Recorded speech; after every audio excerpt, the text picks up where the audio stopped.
Hello, I'm John Rushton, the Emotions Expert.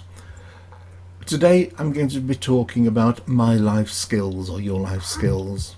What are your life skills? Well, we all have aptitudes and abilities, and we have things which we grow into in life which we didn't know we could do or we liked as we mature or get further on in life. When we're young, we all have very simplistic ideas because we don't know a great deal. We just see things around us, everything is big and shiny and glossy and whatever, and I want to be that and I want to be this. And we see things on television which makes us think, oh, I'd like to do that, oh, that's interesting, oh, that looks fun, or whatever it may be. Or we see things at school or at college or on television also about various aspects of people doing things, and we get exposed to various other things as well, which we see how they make this, how they make that, how they do this, how they do that. And it's quite intricate sometimes. We don't often realize what goes into making a product or doing something, or what is involved, or the planning takes months and months and months. And so it opens up a whole plethora of jobs and interests of what we would like to do. We also have to have a certain degree of learning and understanding if you want to be a doctor or an architect or something of that nature. We need also, if it's a vocational skill, we need certain understandings of life and certain educational levels in order to process the information we're getting to go forward. Nothing is exempt in life. There's everything ahead of us. We can do what we want to do.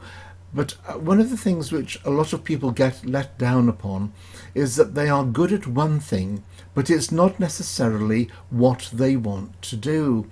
And I've come across many situations where you've had someone, say like an accountant, who is very numerate, and he can look at a balance sheet or a whole display of numbers, and in his mind he's already picked out a pattern of various figures and how they're repeating themselves, and how they this column and that column and this, which is I would be just staring at it for hours looking to see all these things. But they can pick these things out instantly, and so they become accountants because they can do it and it pays quite well, and that's it. But deep down, they're not all that happy. And whilst they start out in life and they get a good job and they get a reasonable salary, and it keeps them relatively happy and well fed and well clothed, and they can afford to go here and there and do this and possibly buy a nice car and all of these things, deep down there's that little nagging thing, I would like to do something else. I'm always fascinated by doing this. And you find that they have a hobby, and that hobby is whatever it is, maybe gardening, maybe cooking, maybe travel, whatever, and they absolutely love that. They go all out to get all the bits and pieces to do for their gardening, and they've got magazines and they watch stuff on the internet regarding gardening, or it could be cooking, and they have all the utensils and the pots and the pans and all the oils and all the different types of spices and everything. They just can't get enough. This is almost a drug to them, because they want to have all of these things because it makes them feel good. They love doing it. Their passion overflows. Their passion is there. And it's not only people like sort of who are interested in doing things like accountants. It's in a whole manner of jobs, and you can get people who are interested in sort of motor mechanics, and they just can't get enough, but they don't want to just keep doing the same thing day in, day out. They have to start their own business. They have to be a master of their destiny in that field, because their mechanical knowledge and interest goes beyond what just doing a repetitive job day in, day out. And there's nothing wrong with that, because some people actually like it. They like the repetitive nature of things because they know they can mend things, they can enhance them, make them go better, do all these kind of things. They're so attuned to what's going on. They can tell you things about your car just by hearing it, just by touching it, just by the vibration, just by the noise, just by this, just by that. And to everybody else it sounds all right, but oh no, there's a bit here, it could be this, could be that. And it's enhancing this, it's going the extra mile, it's going beyond, because to you that is very important. You want your desire to be quenched. You want to feel better. You want to be at one with your understanding, with your skills. Now, when you're young, and as we've been talking about, it's somewhat difficult because you look at lots of different things and then you find something which you are good at and you do, and you may go to college or university or further education to enhance your skills in this field, and then you get a job. And that is sometimes the biggest letdown. It's not the job itself, it's you. You're doing what you're doing, but somehow it's not gelling. You don't feel, I'm doing the job. I can do it. It's challenging at times. It's interesting, but there's just something missing. There's just that excitement. And whereas before, when I was thinking about all of this, it was very exciting and I just couldn't wait to start. And now I've started, it's dull.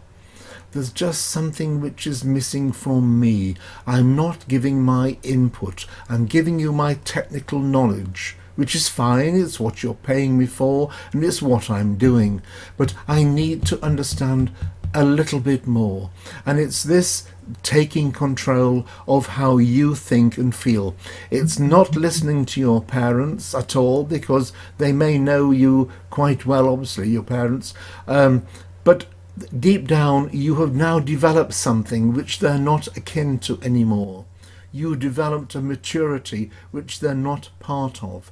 You've grown away from your childhood tribulations and attributes and things like that, and you've now become something different. You've got a different aptitude within yourself, a different thought process, different feelings, different views on life, different ways to do things.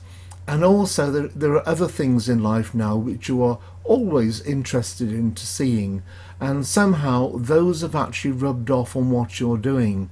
You've not actually combined them because they may not be totally compatible, but nevertheless there's something in there which you want to encompass them together, to put them all into one thing. Can I do this and a bit of that at the same time? Can I be a motor mechanic on a trailblazing organisation which goes around the world so I can travel and do my motor mechanics at the same time? Can I be an accountant which travels around the world looking at companies and solving international groups and what they do? Can I put all these together? And this is something which you have to find yourself. It's utilizing your skills and your knowledge, and not just one skill and one part of your knowledge and calling it a day because you can do it and that's all you want, and everybody else around you can't understand. You've got a good job, what do you want to give that up for? You're stupid. Some people give their right arm to have, well, you don't want to listen to that pathetic mono conversation from people who haven't an entree excuse me, into your mind. You want to be somebody who is actually developing what is in your mind and putting that to good use, because the greater use of that knowledge can actually give you something totally different. It can put you on a different level altogether.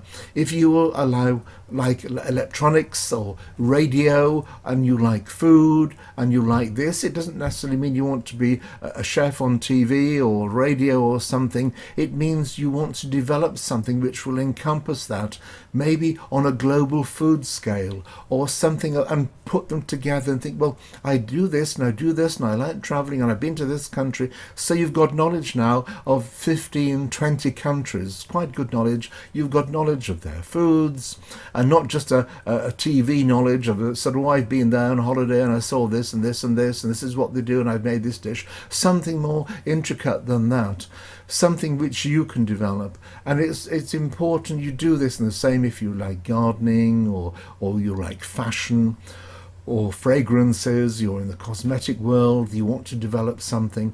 This is all about you. Make sure you actually further what you want to do in life. Look at processes, look at situations, see if you can put them together and amalgamate them into something which is completely different.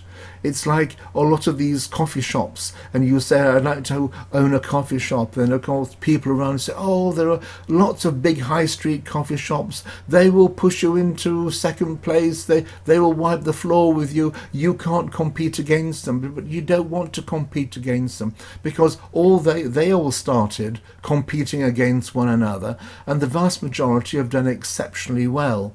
And it's what makes you do exceptionally well is your take on that coffee shop. It's how you do it, your style, your brand, your understanding, how you want to put it forward. All of them have a style and a brand, and you may like a different one, a different style, a different brand, because it suits you. You may not care, you may think they're all the same, and to a large extent they are. They're just different colours, that's all. But your version could be something quite unique. Your take on it could actually take all those people who are fed up with the major coffee shops and they want to explore these smaller ones. And there is a lot of, in the niche market, you could have 500 shops within a number of years, because you've encapsulated all the niche market people who want something different. So don't listen to other people. Take the knowledge yourself and do what you need to do.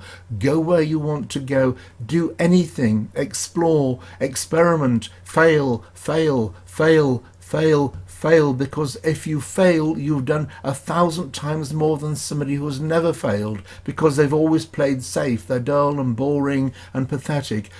Quench that inner interest, quench that inner fire, quench everything within yourself and keep on going, because every time you go forward, you're enhancing your knowledge, you're making life more exciting, more vibrant, more wondrous, and you will actually succeed. You will all of a sudden succeed. All of these things will fall into place together. You will feel great about it, and you will then see the possibilities and opportunities. So do this for yourself. Utilize all those skills and the knowledge you have. This is your life. This is all about you. It's not about what other people think. That's not important at all. That's about them. It's nothing to do with you. So take all these skills, do the best you can, and look for those niche markets, and don't worry if you can't see them. They are there. It just means you've got to get more information in order to see. And sometimes you're having to find and find and find more acceptabilities in certain areas, and all of a sudden one will open up and the fog will clear and you'll say, yes, that's what I'm looking for. Do this for you. It'll be so worthwhile.